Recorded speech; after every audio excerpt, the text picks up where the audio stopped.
When I finally went to the music shop to buy my first guitar, the guy who was selling the guitar to me, he started to draw up all of the figures on his computer for how much I'd have to pay. And he said to me, now, do you want any accessories? And I looked around at the shop and it was filled with so many different kinds of things that I could buy for my guitar, and I just had no idea. I had heard some tips from people before, but I didn't really know what stuff I'd actually be using day to day. So I ended up buying a lot of stuff which I didn't need. I didn't buy some stuff which I ended up having to buy later because I did need it. So in this video, I'm just going to talk about some of the gear that I've accumulated over time, and particularly the stuff that I actually have been continually using and which is actually helpful to me as a player. So I'll start with, on the guitar, there's three main things that you start with that I've been using a lot. So the first thing you might have noticed is this little black thing here. Now, it's stuck to the guitar. I know a lot of people are not fans of doing that because it ruins the appearance of the guitar and that kind of thing. I'd prefer my guitar to be useful rather than pretty, even though it's nice for it to be pretty as well. And what this is it's a pick holder. Okay, so you can see in here I store the picks that I use on a normal basis, and you can store, I don't know, if there's sort of like a spring-loaded mechanism in there, you could probably store maybe 7 or 8 picks quite comfortably. So I find that really useful because then I don't need to, picks are notoriously easy to lose, so I don't need to go searching for a pick when I need one, it's right there.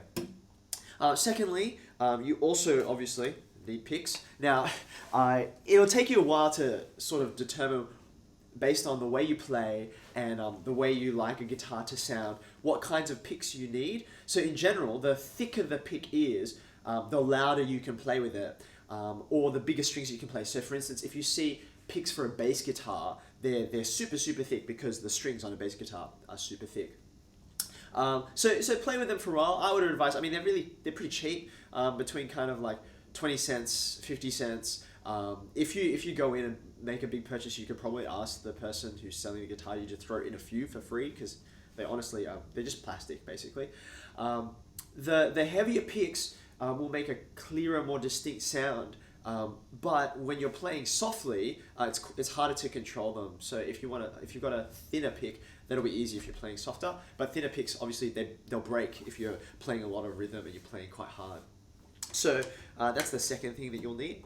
The third thing is a strap. So I play standing up quite often, and getting a comfortable strap is really, really helpful. So obviously, before you buy a strap, you should try it on. It will change a bit as you wear it. I mean, like for instance, this one's made out of leather, other ones are made out of plastic. I would try and avoid one where some of the plasticky ones, they slide around a lot on your body, and you don't want a guitar to slide around when you're playing because you want its position to have to hold still. You don't want to have to use muscles to hold your guitar in the right position. You want to be focused on your actual playing. So one which has kind of like a soft side on it will be helpful. So put one on, see if it slides around when you wear your guitar, and yeah, that's how I would judge.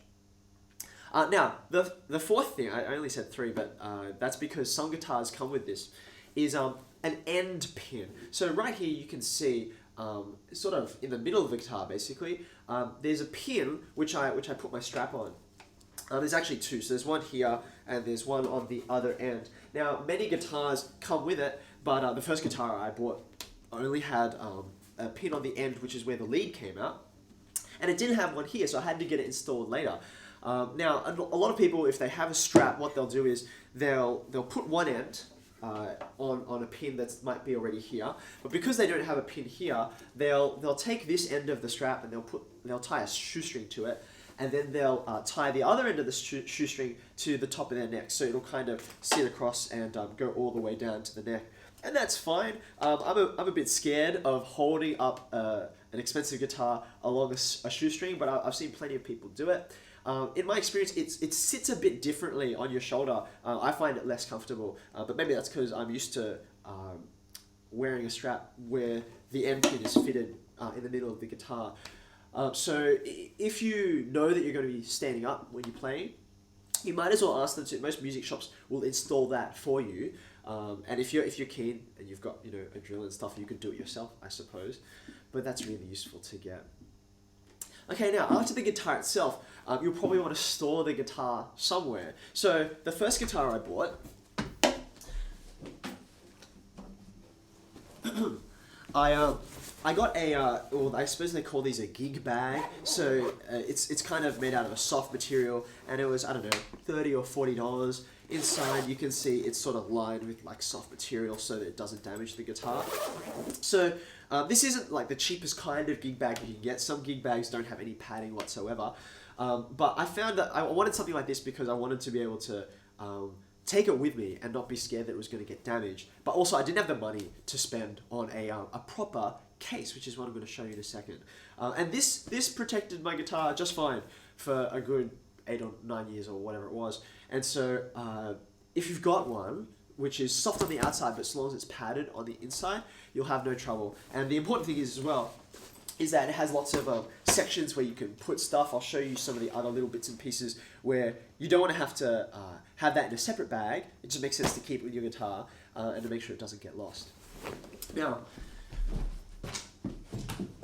a hard case, on the other hand, this will set you back anywhere between $100 and $200. I suppose you can get more expensive ones, but I don't think there's that much difference. Some guitars, for instance, a Maitland guitar, this is the guitar I was holding just now, come with a hard case because they're hard. The interior, it's not necessarily going to fit every single guitar shape out there, even though most of them are very similar. So some guitars will come with one, but others will not. So if you've got the money, you've saved it up, it is a worthwhile investment. It's obviously a lot more sturdy, and even though the soft case, the gig bag, has protected my guitar, the bag itself has taken quite a beating, whereas this is far more durable. So if you're buying your first guitar, it's really up to you in terms of how much money you've got. I thought that did the job fine for many years. But if you know, like you're interested in doing this long term, then this is the way to go.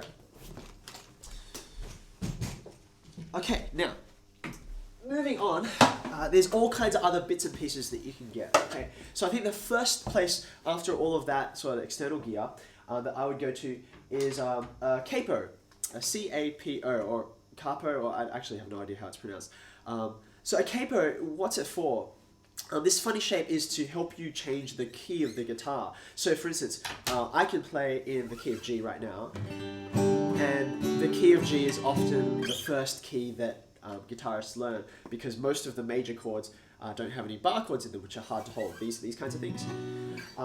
But if I put a Capo on, say at the 2nd fret, and I play the same chords but further up, they're all going to be up 1, 2 semitones. So now I'm playing in the key of A, even though the chord shapes I'm making are the key of G. So a capo is really, I think, is an essential for a guitarist. I'm not sure how many songs you can play without one. A lot of songs are written in open chord form, so they don't need a capo, but plenty of them do. Now, the capos are all different. I've got 4 here. So this is the one that I normally use. I'll slap that there. This one's a little bit fancier. The spring's kind of loaded in a different position, but it's not as heavy, so I use it for, I tend to use it on higher strings. So that's one, which is nice. Slap that on there. This is an interesting one, which I kind of never got the hang of, but it doesn't have the same kind of spring mechanism. So you sort of close it like that, and then it stays put. So you can slap that on like so. There we go. And this last one, this is a really kind of clever one. This doesn't have springs at all. So most of these, you can see once I can expand it so that I can fit the guitar in, and then when I release, it goes smaller, and a spring is what holds it tight. And obviously, the longer you use it, like that spring will weaken and that kind of thing. But this one is fancy. It's hard to show you from far away, but it just uses a sort of well, there's a spring actually holding that out, but it's not a spring holding it in place. So I use this one. I often use it upside down, actually, so I can keep one string open.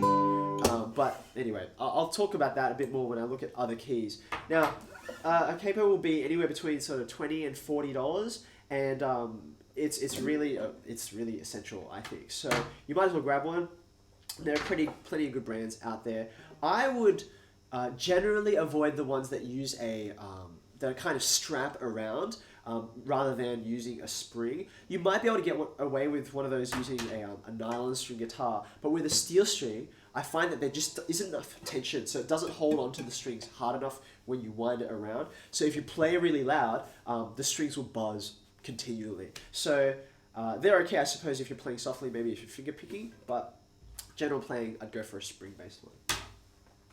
Okay, next.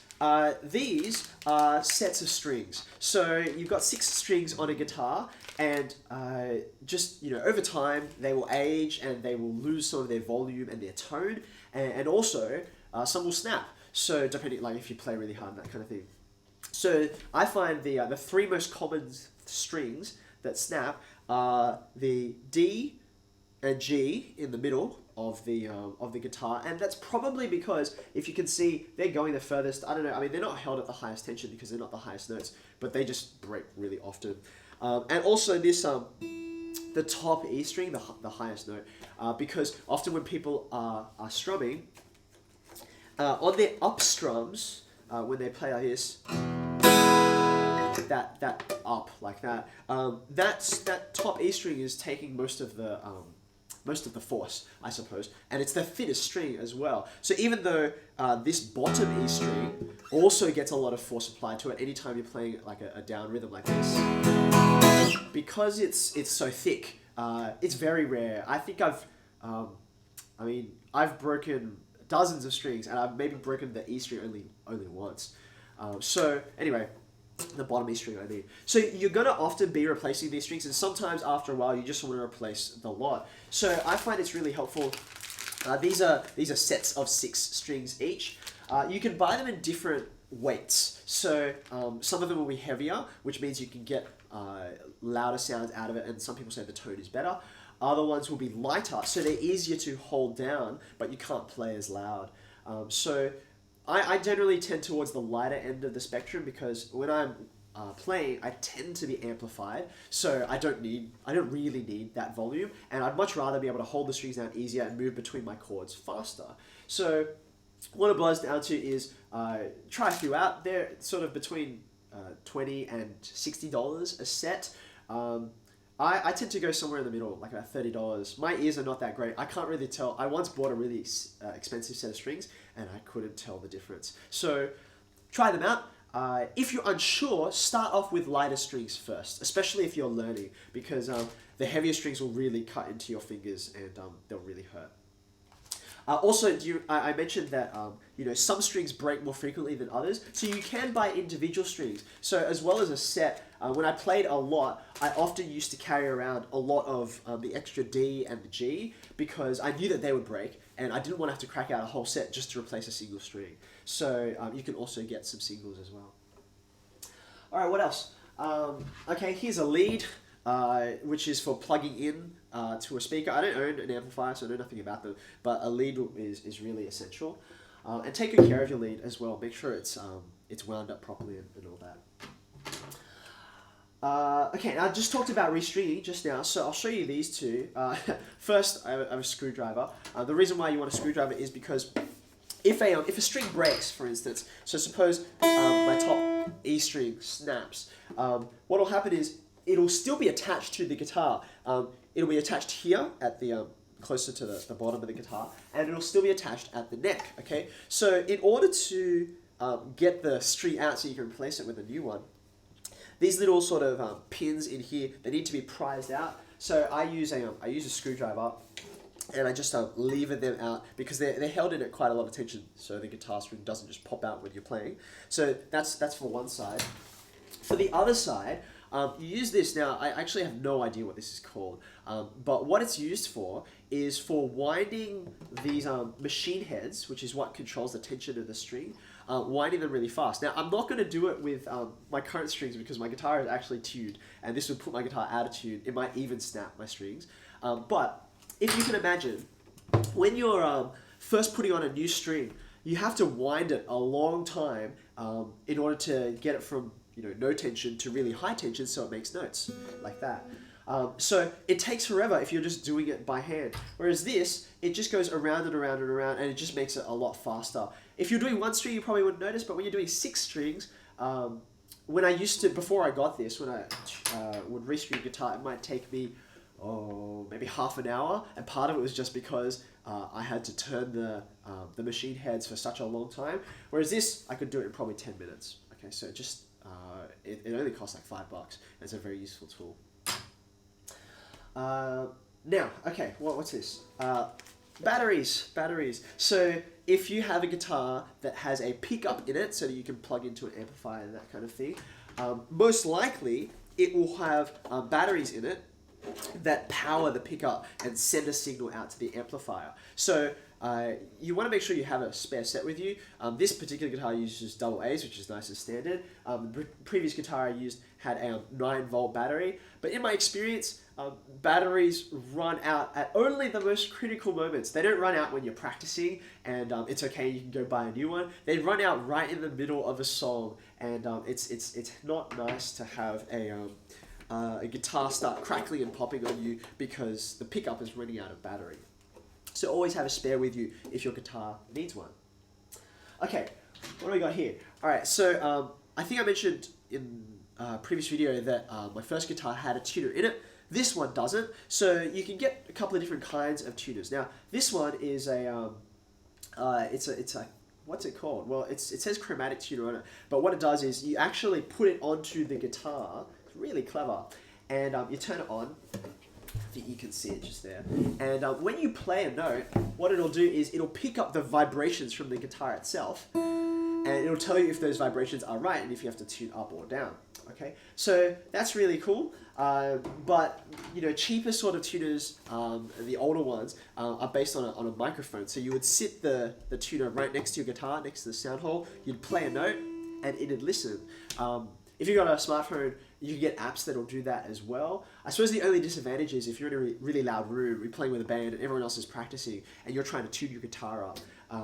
It sometimes has trouble picking up the sound just because there's so much noise in the room. So these are often useful for that, and they're smaller as well. Now, while I'm on the topic of tuning, this is called a tuning fork. Now, I'll talk about tuning in more depth later, but excuse me. A tuning fork is useful if you want to tune and you don't have one of these, or it's run out of battery or something like that. The way it works is if you strike it, it'll resonate at a certain frequency. This is an E tuning fork. I have an A somewhere, but I don't know where it's gone. So if I strike it, I'm just going to put this down for a second. You want to strike it quite hard. A handy place to strike it without hurting other people or damaging other objects because it's metal is the sole of your shoe. So if you do it like this, you can probably just hear that. But what you basically want to do is put it to your ear, and it'll make an E, well, for this tuning fork, it'll make an E note. And when you listen to that, you can tune your guitar according to it. So you can't hear it when I put it next to my ear. So I'll put it next to the mic and you can hear what it sounds like. There we go. Okay, so I think you probably could have heard that. So that note is an E, and you play that enough times and you can hear it, and then you compare that to what your guitar is playing. Okay, so that'll help you tune. All right, now I think this is the last piece of gear that I'm going to show you. Yeah, if you are going to be playing in a band or something like that, or I played for church, for instance, you're going to be in a position where you're playing your guitar and then you need to put it down for a little while, and then you come back to it, and so on. So you could just put your guitar on a chair or on the floor, but it's a bit precarious. So what might help is a stand. Now, there's lots of different kinds of stands. I kind of like stands like this. I've got a couple I'll show you that fold up really nicely, so they're compact, so it's easy to bring with you. You can fit it in a gig bag or in whatever bag you've got. So because they're small, what they do is they unfold like this. And you can adjust it for the size of your guitar. So for instance, if you've got a smaller guitar, you bring the legs in, and the guitar just sits on top like that. Okay, so that's much more safe and sound than just putting it on the floor or putting it on a chair. I've seen guitars fall off chairs and clang, and you lose your tuning and so on. So a stand is really helpful. This stand is pretty old, so it's kind of damaged, which is why a piece just fell off it. But they cost, I think this one cost like $20. So it doesn't need to be flashy, it just needs to sit there and support your guitar, so if it does that. This one over here I'll show you is slightly fancier because it's it's a bit smaller, and the legs are kind of, let's see, how does this go? They're kind of more sophisticated in the way that they fold and that kind of thing. But they're all basically doing the same thing. One of the greatest things about a stand, particularly when you're starting out learning to play guitar, is that you can just sit it in your room, and it makes your guitar really accessible. Because rather than unpacking everything, getting your case out and all that kind of thing, which takes time, if you just got a couple of minutes, you can just pick it up, strum a few chords, play a quick song or something like that, and you put it back down, and it's not a big time investment. So if you're learning the instrument, everything you can do to make it easy for you to get a few minutes in here and there, I think is valuable. So anyway, that's all of the gear that I really actually use. I've got a few other bits and pieces, like I got a cloth and some oils and that kind of thing, which for maintenance of the guitar, but I don't use them very frequently, and in fact you can sort of get away with most of your everyday playing without using those. So these are the ones I've found useful.